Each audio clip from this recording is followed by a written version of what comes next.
Salve, tudo bem? Estamos aqui na nossa quinta aula do nosso curso de Identidade Negra e Educação Familiar do ProIniciar. E hoje a gente está falando sobre o Kwanzaa, né? A gente está falando sobre o terceiro princípio do Kwanzaa. Tivemos o primeiro há 2 aulas atrás, em que falamos de Umoja, que é a unidade entre pessoas pretas. No encontro passado, a gente falou sobre Kujichagulia, que é o princípio da autodeterminação, do como ele é importante para pessoas pretas que estão inseridas num local, ou num país, ou numa cidade que seja majoritariamente branco. Caso contrário, a gente acaba tendo as nossas escolhas, opções e comportamentos todos determinados pelo padrão vigente, que é o padrão da branquitude. E aí, refletindo sobre isso, antes de entrar no princípio de hoje, que é o princípio de Ujima, que é tão importante, que é a consciência coletiva, a consciência de comunidade, a gente estava refletindo um pouco sobre os impactos que estão por trás da gente não viver essa autodeterminação. Como que isso pode afetar a nossa vida? E aí a Yasmin estava até trazendo um exemplo incrível sobre isso, da vida dela, e antes de eu complementar, eu queria até pedir, Yasmin, você pode repetir um pouquinho da tua experiência com esse princípio, né, da autodeterminação? O que que acontece, né, quando a gente não vive isso na prática? Sim, eu estava compartilhando que eu estava vendo esse embranquecimento da raça dentro da minha família, onde nós, mulheres pretas, não achamos carinho e amor nos nossos parceiros pretos e acabamos procurando parceiros brancos. E os homens, por sua vez, da minha família, procuram pessoas brancas como prêmio, como relação de prêmio, já que é, ao invés de procurar esse carinho no amor preto, né, da relação, eles procuram premiações, porque um homem preto com uma mulher loira é muito mais vantajoso, né, entre aspas, para a sociedade. Então, eu estava vendo que a minha família está cada vez mais se embranquecendo e não procurando essa relação de negritude para com a gente, sabe? Nossa, esse teu relato é muito forte, ele me toca, assim, de uma maneira muito profunda, porque, de certa forma, eu vivo isso, né, na minha família. Outro dia, pensando assim, eu nunca tinha parado para pensar nisso, eu me dei conta que a única pessoa que tem o tom retinto na minha família é a minha avó, né? E todos os filhos dela tiveram filhos com mulheres brancas, né?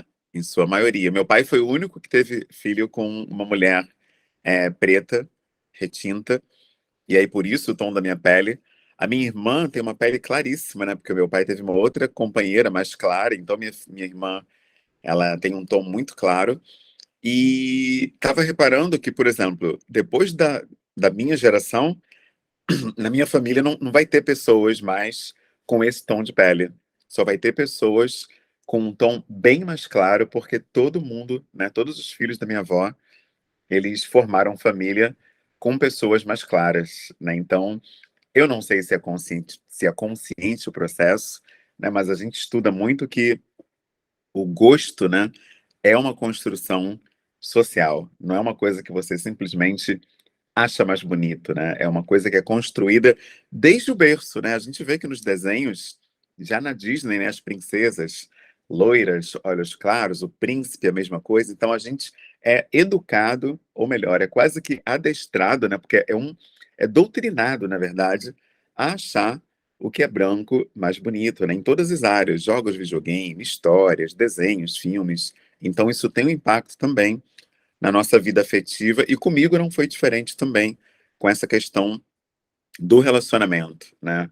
Por muito pouco, né, a minha primeira namorada não foi uma pessoa branca, loira, etc., porque a gente é condicionado a admirar a beleza das pessoas brancas primeiro, né? E é assim que isso chega para nós, só quando vem o letramento racial ou quando a gente está num meio realmente que naturaliza esse letramento, por esses fatores que a gente conversou, né? São o samba, o jongo, as próprias histórias infantis. Tem famílias que naturalmente trazem esse letramento racial de uma maneira muito espontânea.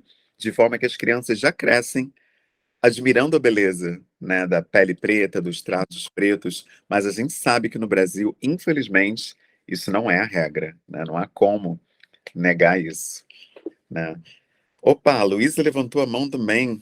E aí, Sim, é Luísa? para complementar exatamente o que vocês estavam falando, né? O que a Yasmin falou brilhantemente, eu tive a mesma experiência que ela. Eu não encontrei, né, o amor no amor preto, né? Eu tive relacionamentos raciais e relacionamentos interraciais. Deu certo com uma pessoa branca. Porém, foi o que você falou, essa questão da construção do letramento e a construção social que a gente tem da visão de que o branco é melhor, de que o branco é melhor em tudo, isso acaba afetando, sim, a nossa vivência, né? As nossas preferências. Tem até um trecho de um livro que eu estou lendo da Bell Hooks agora, E Eu Não Sou Mulher, que ela explica esse fator, que o homem preto, quando ele vê... Claro, pode existir amor interracial, mas ela fala muito essa visão que o homem negro tem da mulher branca, é sempre daquela mulher, que vem desde a época do Brasil Colônia, Brasil Império, daquela mulher recatada, aquela mulher do lar, aquela mulher delicada. E sempre a mulher negra é vista como uma mulher embrutecida, uma mulher mais agressiva para a vida, que de alguma forma a vida também endureceu ela. Então, assim, as nossas construções sociais, ela também tem esse embasamento, né? Pela minha vivência também, pelo que eu vi. Nossa, forte demais isso. É muito forte. Porque você percebe, né, que até os sentimentos, eles são racializados, né? Você estava falando desse texto, né? Eu me lembrei de um outro texto, que até o que a gente comentou no nosso encontro passado, que foi o texto da Bell Hooks, O Vivendo de Amor. Eu até indiquei lá, botei o link para as pessoas. Incrível esse texto, incrível demais. Nossa, Olha, vários gatilhos nesse texto, vários.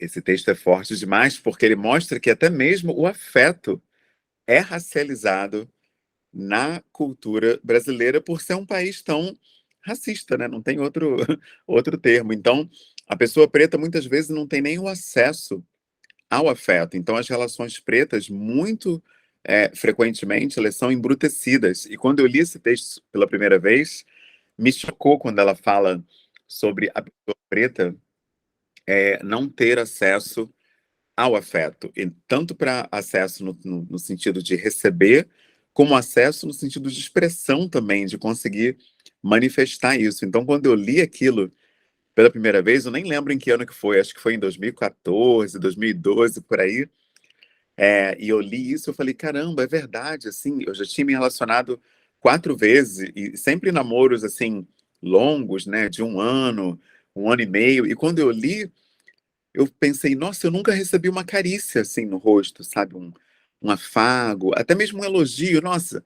você tá bonito e tudo, porque a gente não naturaliza o afeto entre pretos espontaneamente, né? Porque a gente aprende que isso não é nosso. A pessoa preta, né? Pelo que a gente vê nas produções da mídia, ela tá sempre a criança, né? Já tá no trabalho, já tá no subemprego. A mulher preta é aquela batalhadora, aquela guerreira que só trabalha, E só isso acaba luta. passando de geração em geração, porque nossos pais, Exatamente, por exemplo, não nos deram afeto, porque eles não foram ensinados a receber afeto. E se a gente não cortar, quebrar essa corrente, se perpetua, né? exato. Eu não tive o privilégio, né, de escutar um "Eu te amo", por exemplo, do meu pai. Ele já faleceu, quer dizer, não tive essa experiência. Não sei como é, né, Também não. escutar do pai um "Eu te amo". Olha só que coisa, né? Isso vai ter impactos, desdobramentos que a gente nem imagina. Só vai descobrir lá no divã, né, da terapia, porque muita gente acha que isso passa, né, desapercebido, mas infelizmente as nossas experiências elas deixam marcas, né, que vão direcionar o nosso comportamento, né, no dia a dia, a nossa expressão. Aí muitas vezes você vê homens que não conseguem também ser afetuosos, não só com as suas companheiras, namoradas, enfim, mas também com os próprios filhos, né? Porque a gente tem um traço também do racismo, que é o fato de que o homem negro recebe esse atributo de ser aquele que resolve tudo na porrada, é fortão, é bom de cama, é o tripé, né? Como falam aí no esse termo super hipersexualizador, né, do homem preto, e a mulher preta também, né? Que na cama ela é um fogo, é uma coisa de louco e não sei o quê. E aí a mulher preta e o homem preto, Quem fala muito sobre isso é Fanon, no livro Pele Negra, Máscaras Brancas, que já está lá na nossa pasta. Ele coloca que a pessoa é tão invisibilizada que, para ser alguém nessa sociedade, ela às vezes aceita vestir essa roupagem que o racismo dá para poder ser lida como alguém, né? Então, já que o racismo fala que eu sou aquele cara bom de cama, que está no cio o tempo todo e que arrebenta lá no sexo, então eu vou ser isso, porque assim me enxergam como alguém. E aqui no Rio de Janeiro é muito triste de ver isso. Assim, quando eu ia, né, na Pedra do Sal, antes da pandemia, eu sempre via aquelas gringas lá que vão catar preto, né? Aqueles negão lá, 2 metros, fortão, tudo saindo com aquelas mulheres. E aí você via eles com ela ali na parede, se beijando e tudo mais. Mas no dia seguinte, você vai, por exemplo, na praia, num quiosque, num restaurante, você não vê essas mesmas loiras que estão aqui turistando, europeias, com esses pretos na mesa do restaurante, num quiosque, ou andando de mãos dadas à luz do dia. Ou seja, é só para o consumo ali, escondido no beco, né? E a mulher preta, a mesma coisa. O gringo vem para escolher a dedo mesmo, né? Quem está mais encaixado naquele estereótipo racista que é vendido. Infelizmente, não sei se vocês já viram o vídeo da Rio Tour, sabe? Vendendo o Rio de Janeiro, pacotes turísticos. Gente, o vídeo é nojento. Bota aquelas mulheres pretas todas com a bunda para cima na praia e, sabe, hipersexualização total das mulheres pretas. Você assiste o vídeo, você fica com a impressão de que aqui é um lugar para transar. A impressão que dá é essa. É terrível. Eu não sei se já mudaram, mas a última vez que eu assisti o vídeo da Rio Tour, eu falei, não acredito. Aliás, inclusive, eles botam até. é, Tem umas. Eu não sei, eu preciso ver se ainda tá assim, senão eu vou cometer alguma incoerência aqui. Não sei se já mudaram o vídeo, mas a última versão que eu vi, olha, era uma coisa assim, cara, o Rio de Janeiro é muito mais do que isso, né? E não se fala, ou pelo menos não se falava, da parte cultural, das nossas produções. Era só sobre mulheres, peitos, corpos sarados, e é isso, né? Então, eu acho que a gente mesmo, né, enquanto sociedade, acaba errando quando passa para o mundo essa ideia. Eu conheço pessoas até da UERJ que conseguiram uma bolsa CNPq, foram estudar fora, e aí chegando, né, na Universidade de Coimbra, por exemplo, em Portugal, e foram super tratadas assim como mulheres, sei lá, nem sei que termo usar, assim, sabe? Porque os caras já chegavam chegando, né? Por essa imagem que é vendida de como é a mulher brasileira lá fora. E o homem brasileiro também, né? Tanto que eu dei o exemplo do que acontece na Pedra do Sal. A gringa já chega cheia de mão, cheia de braço, igual um polvo, né? Cheia de tentáculos já, porque ela entende que aquele cara já está aberto às investidas dela de cara, né? Então, é muito complicado a gente não vivenciar na prática o princípio da autodeterminação, né? Porque quando você não entende que deve vir de você, quem você é, o que você faz, quem acessa você, né? Com quem você conversa, e tudo isso deve ser fruto de uma decisão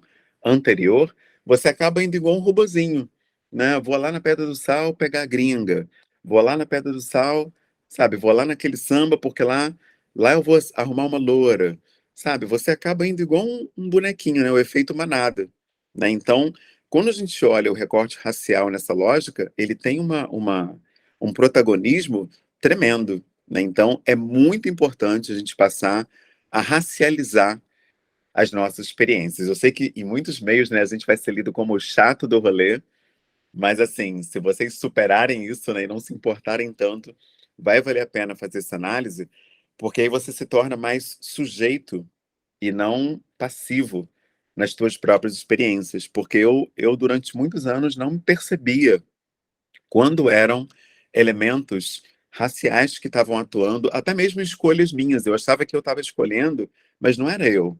Era essa cultura racista do país agindo através de mim. Então a gente precisa entender o funcionamento do Brasil, até porque isso muitas vezes nos livra até mesmo da morte, né? Eu vou dar um exemplo. Uma vez eu estava andando aqui na Taquara, no bairro, né, onde eu moro, eu estava andando com as mãos no bolso e vi um cara num carro. Daí continuei andando, estava andando rápido na direção do carro. Esse cara me viu, ele botou a mão assim, como se fosse sacar uma arma na hora. E aí eu, na hora, tirei a mão do bolso. Por que que eu fiz isso? Porque eu percebi em milésimos de segundo que aquele cara achou que eu era assaltante e estava indo assaltar o carro dele. E aí eu tirei a mão do bolso, aí ele relaxou.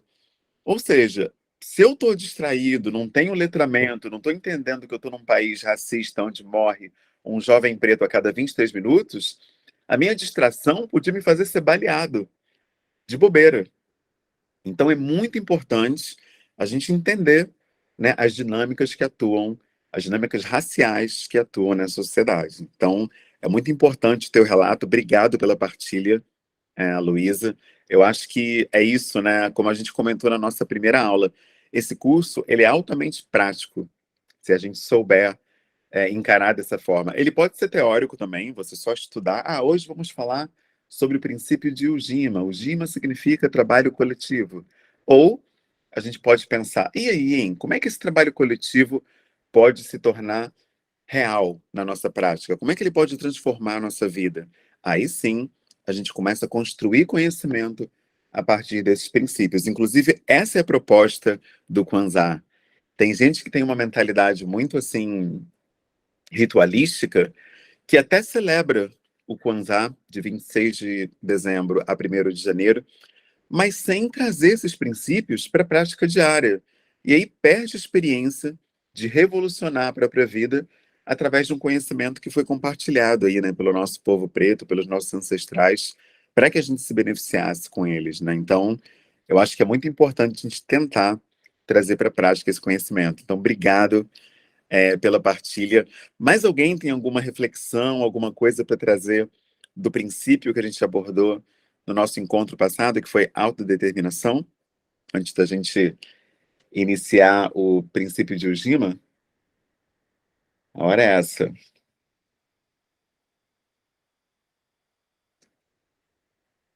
Não? Dou-lhe uma, dou-lhe duas. Vamos lá então, vamos falar do nosso terceiro princípio do Kwanzaa, relembrando, né, para quem não estava aí na nossa aula retrasada.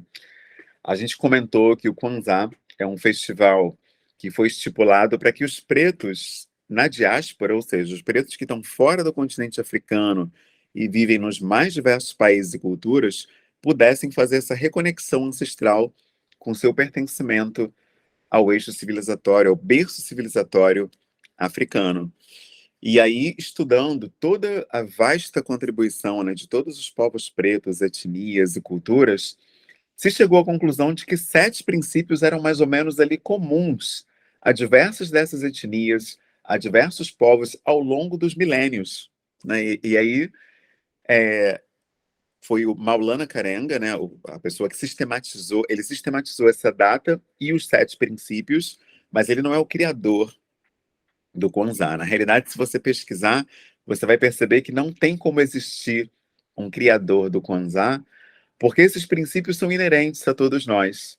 Vocês mesmos estudando esses princípios vão reparar que, caramba, eu já fiz isso sem saber, já procurei formar um grupo, já procurei me aquilombar, sem ter pensado no princípio, né, que a gente está tratando hoje, que é o JIMA, a consciência coletiva. Você vai se dar conta que você já teve, em diversos momentos da tua vida, esse ímpeto, né, do fazer coletivo, mesmo sem ter esse conhecimento teórico ou racional. Por que isso acontece, né? A Bell Hooks fala sobre isso. Existe um fenômeno chamado memória ancestral. A nossa ancestralidade, ela já está na gente.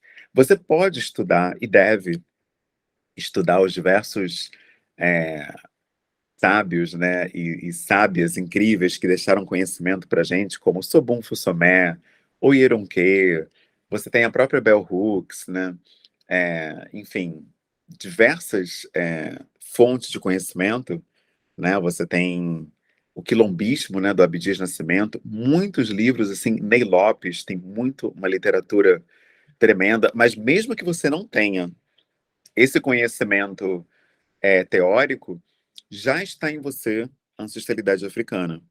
Então, naturalmente, esses princípios já estão em você e eles podem vir à tona naturalmente. É óbvio que o letramento racial, ele potencializa isso. Por isso que é tão importante a gente buscar esse conhecimento, porque aí a gente consegue trazer uma palavra que eu gosto muito, que é intencionalidade para a nossa prática. A gente deixa de agir por instinto, sabe? A gente passa a agir conscientemente, né? Então é importante fazer essa transição, né, de alguém que age por impulso para alguém que age de maneira pensada, de maneira consciente e de maneira afrocentrada ou afrocêntrica, né? Você tenta trazer princípios ancestrais africanos para a tua prática. Bom, então vamos lá, vamos falar desse princípio, que é o terceiro princípio do Kwanzaa, uma pequena apresentação dele, e aí a gente já vai para aplicações práticas, e vou deixar, né, textos, literatura para a gente avançar, perguntas de reflexão lá no nosso Moodle para a gente ir trocando ao longo da semana. Eu fiquei sem computador, então estou devendo muitos comentários lá, mas agora já estou aqui habilitado para atuar lá nas nossas trocas. Olha, uma apresentação breve desse princípio, ou melhor, uma definição dele. O GIMA é trabalho coletivo e responsabilidade. Simples assim, né? Construir juntos a comunidade e resolver quaisquer problemas como um grupo. Então, esse é celebrado no terceiro dia do Kwanzaa. Como a gente sabe, o Kwanzaa começa no dia 26 de dezembro, então o GIMA é comemorado no dia 28, né? E geralmente as pessoas que curtem, né, a parte mais ritualística dessa celebração, elas acendem uma vela, né? E aí você pergunta, Rabarigani, né, o que está acontecendo? A gente comentou sobre isso. Rabarigani é a pergunta chave, né, da celebração do Kwanzaa, né? Esse idioma é o Swahili, que foi convencionado, né, como o idioma da União Africana para unir as pessoas pretas. E aí as pessoas respondem, né, depois do Rabarigani, o Jima, né? E aí se reflete sobre a construção da comunidade e a resolução dos problemas de forma conjunta. E agora vem a pergunta, né? Por que é tão importante para nós, no nosso contexto aqui no Brasil, esse princípio de Ujima, né? A ponto de eu separar uma aula só para falar disso. Bom, primeiro, eu acho que a gente precisa pensar a nossa cultura, né? E cultura, quando você vai lá no dicionário, tem vários significados, mas um deles é aquele significado que o pessoal da agricultura usa muito, né? Cultura nada mais é do que cultivo. O que é a sua cultura? São os valores, os princípios e os hábitos que você cultiva no seu dia a dia. E por que eu estou falando sobre isso? Porque a nossa cultura, não só no Brasil, mas em todo o Ocidente, é uma cultura individualista, especialmente em função do capitalismo. A gente precisa saber disso para que a gente possa entender como essa dinâmica acaba, infelizmente, atuando através do nosso próprio comportamento. Então, vou dar um exemplo, né? Como é que a gente lê no Brasil, por exemplo, sucesso, né? O que é um homem bem-sucedido, uma pessoa bem-sucedida? Normalmente é aquela pessoa que conquistou várias coisas. Não é à toa que as pessoas usam símbolos, né, de sucesso, símbolos materiais, para poderem provar que são bem-sucedidas. Se você for no Instagram agora, você vai encontrar vários selfies onde a pessoa faz questão de mostrar o aparelho celular que ela tem. Porque aí você vai ver que, caramba, a pessoa tem um iPhone Pro Max, não sei das quantas. Que brabo, né? Ela tem um celular de 10 mil reais. Caraca, essa venceu na vida. Quer dizer, o entendimento é que aquele símbolo vai conferir àquela pessoa uma leitura de que ela chegou lá, ela venceu. Isso passa pela fala da Yasmin, alguns minutos atrás, quando ela falou que aquele cara preto vai preferir ficar com a loira. Será que ele prefere porque ele necessariamente acha a loira mais bonita ou porque na nossa sociedade a leitura que se faz do homem preto que está com a loira é de que ele venceu, que ele deu certo, que ele chegou longe, né? E eu posso trazer um exemplo pessoal né? Eu tive a experiência, né, de encontrar uma amiga na Barra da Tijuca, uma amiga que eu não via há muito tempo, e aí a gente estava caminhando na orla e as pessoas achavam, né, que a gente era um casal. E eu percebi isso pelos olhares que as pessoas direcionavam para mim. Porque a gente estava caminhando e eu fui percebendo que todo mundo ficava sorrindo para mim, olhares de admiração. Aí a gente parou para comer um crepe num lugar que tem ali no posto 4. Poxa, o garçom fez várias honras para eu entrar, puxou cadeira. Eu, caramba, isso não acontece nunca. O que que tá vendo? Aí eu, ah, tá, é porque eu tô com uma mulher branca, olhos claros e, né, Barra da Tijuca, os caras estão entendendo que eu tenho dinheiro e tal, e tô com uma branca, então eles acham que eu devo ser um, sei lá, um jogador, um pagodeiro, alguém que se destacou. Ou seja, o tratamento com a gente muda na hora, quando a gente está com uma mulher branca. E olha que eu só tava andando junto, hein? Imagina se eu estivesse ali, sabe, mãos dadas, né? Provando que era um casal. Nem tava só caminhando com ela e tudo. E eu fico imaginando, então, como deve ser na cabeça desses caras que casaram com loura, namoram loura, a mudança, né, que aconteceu na leitura social que eles recebem. É óbvio que o racismo não acaba, mas vem uma diferença de tratamento que, se você não for forte o suficiente, você fica tentado, sabe, a dar uma leveza na tua vida, se cercando de elementos brancos para poder ser lido como aquele cara que venceu.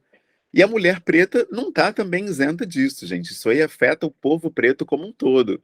Eu sei que, né, a gente tem um destaque maior para os homens, os jogadores e tudo mais, mas procura uma mulher preta com doutorado, com seu mestrado, trabalhando numa multinacional, com um companheiro preto.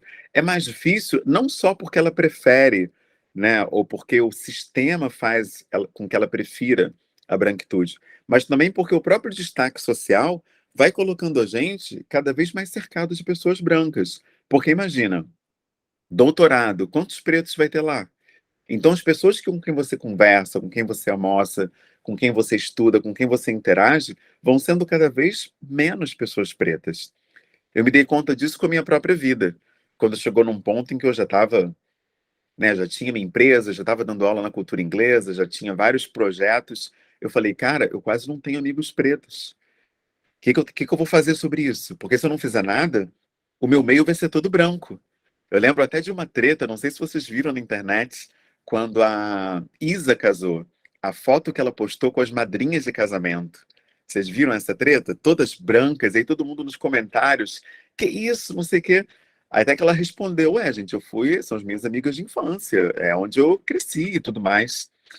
E aí se questionou isso, né? Quer dizer, o meio onde você tá, se você for uma pessoa bem-sucedida, classe média, etc., ele vai ser cada vez mais embranquecido. E se você não fizer algo consciente para empretecer as tuas relações, a tendência é embranquecer cada vez mais à medida em que você vai galgando novas posições na vida, né? Então é muito importante a gente ter intencionalidade também nas nossas relações. Então, fiz amizade com gente preta, estou frequentando espaços culturais que olham para a civilização preta, estou buscando empretecer minhas leituras, meus espaços. É uma reflexão que a gente deve trazer para o nosso cotidiano, principalmente quando a gente tem filhos.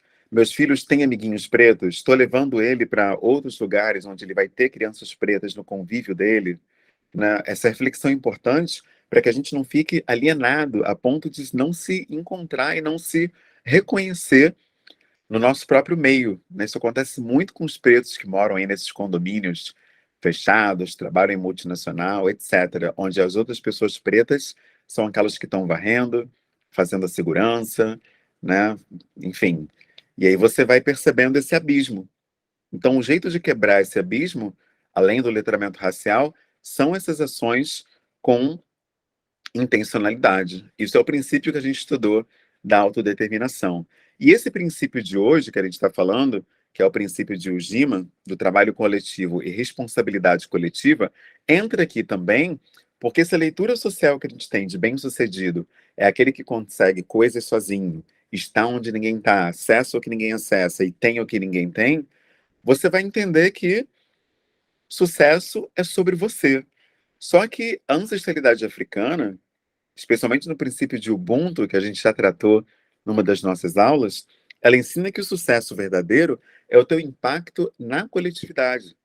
São os corações que você toca, as vidas que você transforma, a mudança que você provoca na sociedade, isso sim é o verdadeiro sucesso. E é muito interessante a gente perceber como que isso é toda uma ontologia diferente, é uma forma de leitura de mundo totalmente diferente.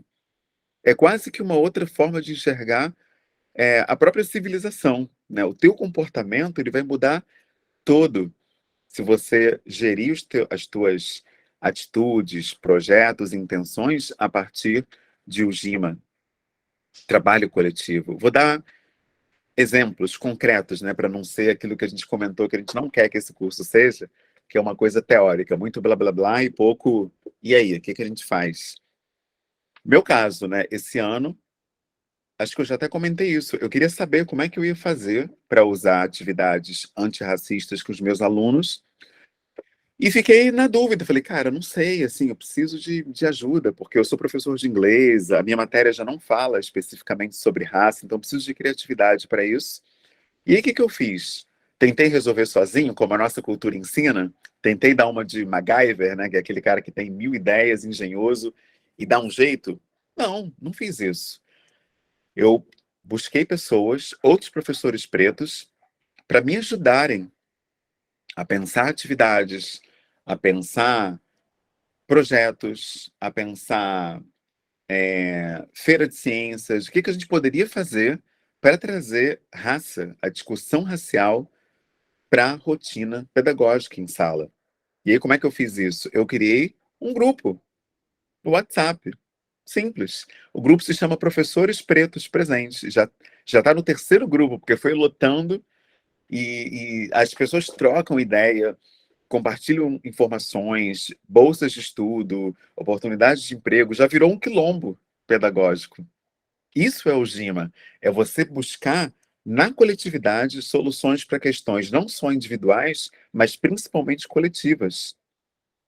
Tem um princípio, aliás, um provérbio, esse provérbio é banto, que ele fala que a gente aprende a ser gente com gente. Eu amo esse provérbio, porque é isso. Você precisa de mais pessoas para que você seja melhor, para que você tenha um impacto maior na coletividade e não se isolar, como ensina a nossa cultura do Ocidente. No Ocidente, se você seguir a lógica vigente, você vai ficando cada vez mais separado, porque você não quer perder aquilo que conquistou. A lógica, né, é do acúmulo e não a do compartilhamento. Por exemplo, um exemplo simples, né? Você compra um telefone que é muito caro e você não quer perder, você não vai ficar em qualquer lugar. Você vai pensar, não, pô, ali podem me assaltar, melhor não ir lá não. Aí você já vai se isolando. E não, esse cara perto de mim, sei lá, vai que ele me furta, melhor não. Aí você já começa a ficar todo preocupado em proteger aquilo que você conquistou. Meu, você vai se isolando.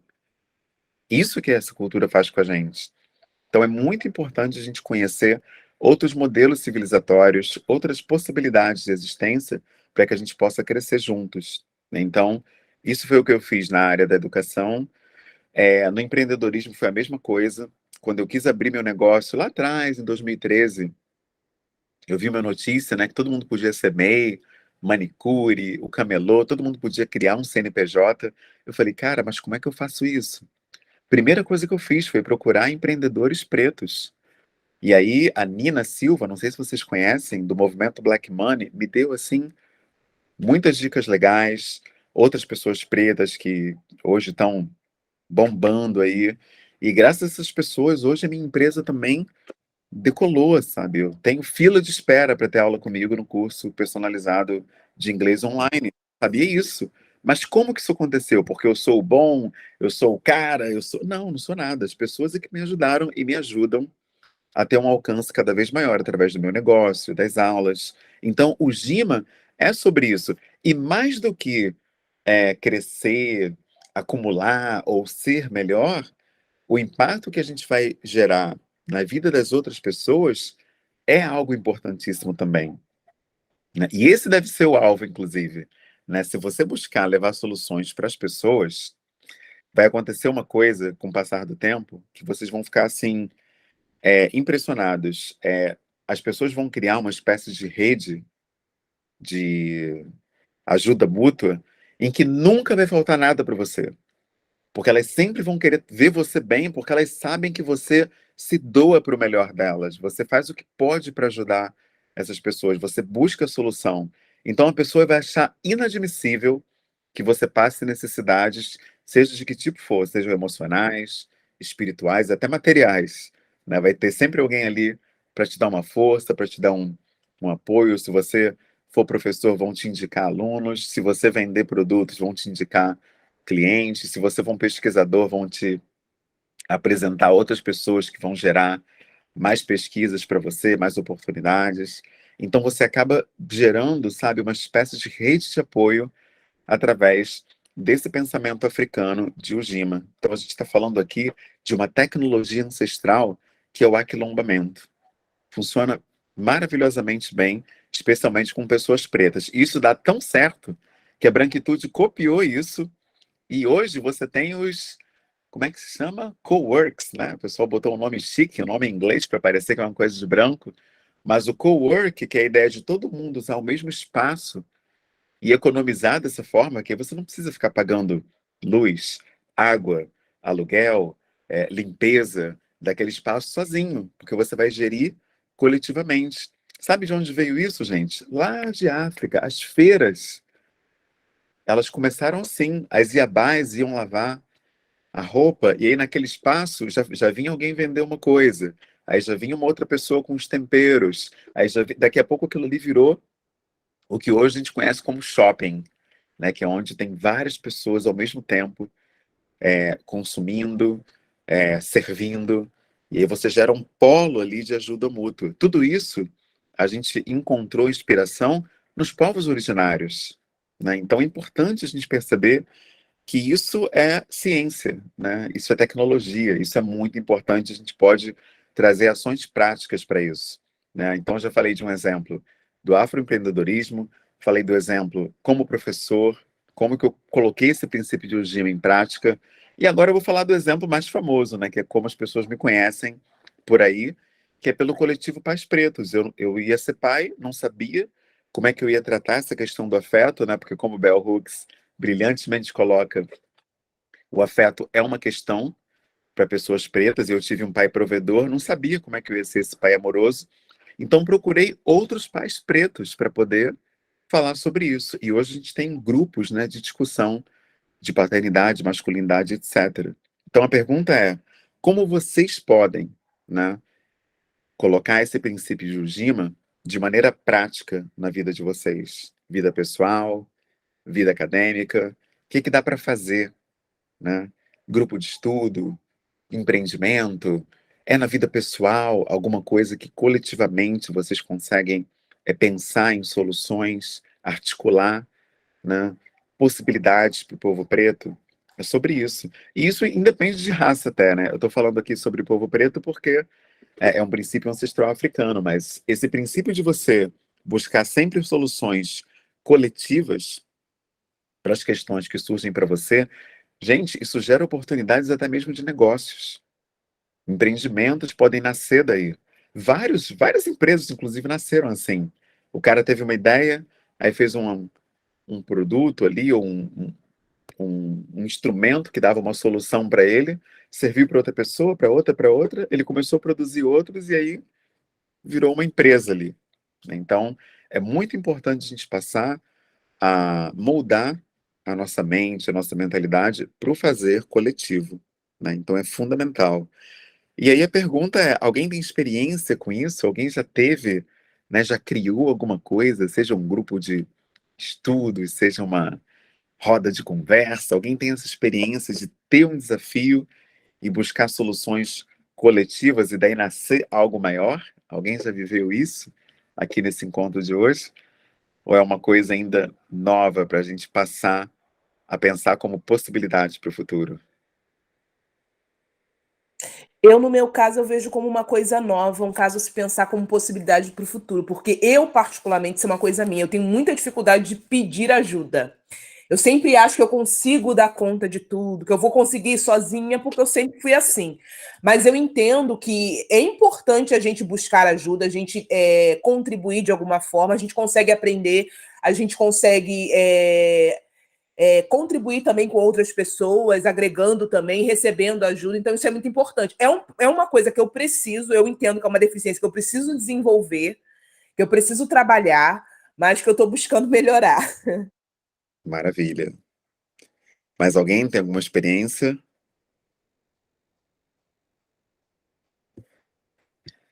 Comigo foi exatamente assim também, né? Porque pedir ajuda não é fácil, né? Ainda mais para homem, né? Porque a sociedade diz que o homem é capaz, o homem resolve, o homem dá jeito, o homem sabe tudo, e aí a gente fica. Tem até leituras, né, de que você é menos homem quando você pede ajuda, mostra Verdade, vulnerabilidade, né? verdade. Medos, né? O pessoal até pergunta, né? Que é isso, cara? Que tá? Você não se garante, né? Como é que é? Não confia no seu taco? E aí já começa, do taco já começa a caminhar para questionar a masculinidade, né? De É quem ladeira procura. abaixo. Exato, exatamente. Então, por isso a gente precisa questionar esses modelos e trazer intencionalidade para a discussão. Bom, o que que eu vou fazer então para a gente dar continuidade a essa reflexão? Eu estou colocando na plataforma textos para a gente refletir sobre isso e perguntas, né, como essa que eu acabei de fazer. Como o princípio de Ujima pode te possibilitar construir algo prático no presente, né, agora mesmo, ou no futuro. Seja uma ideia de empreendimento, seja uma solução para a comunidade onde você mora. Quer ver um exemplo simples? Ontem mesmo, a minha irmã, ela pediu a minha senha do streamer, né, que eu uso para ver seriados. Quer dizer, se eu já pago, só assisto lá nos finais de semana, quando sobra um tempinho, e ela tem mais tempo que eu, por que que eu não compartilho a senha? E aí mais de uma pessoa assistem. Então, quer dizer, uma solução coletiva para uma coisa que já está aqui, né? Quer dizer, eu já estou usando, já estou pagando e tal.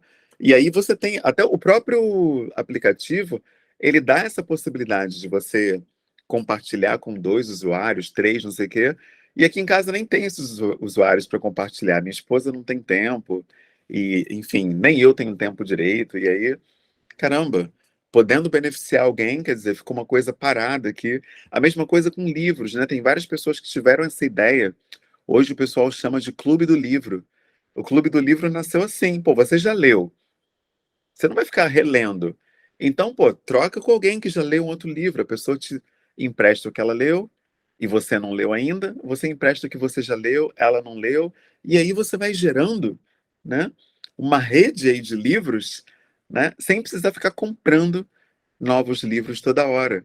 Então são ideias simples, sabe, mas que geram vida, geram aprendizado, geram aquilombamento, geram construção de comunidades, né? Geram, enfim, empreendimentos, várias possibilidades para o todo, né? Então, essas são as reflexões que a gente vai trazer a partir daí. Vou deixar outros autores também para a gente dar uma sequência nesse conhecimento. E quem tiver perguntas, reflexões, né, e forem surgindo ao longo das leituras, é só deixar lá. Vou deixar o fórum aberto, como na aula passada, e a gente vai trocando nos nossos encontros. Perfeito? Alguém tem alguma pergunta, algum comentário antes da gente fechar? Dou-lhe uma, dou-lhe Não, não, duas. professor, tudo bem, tá tudo certo. Maravilha, tamo junto então. Vou subir então o material na plataforma e a gente vai trocando. Gente, obrigado pelo tempo de vocês, e vamos seguir, né, refletindo e crescendo com essas pautas. Um abraço e até o nosso próximo encontro.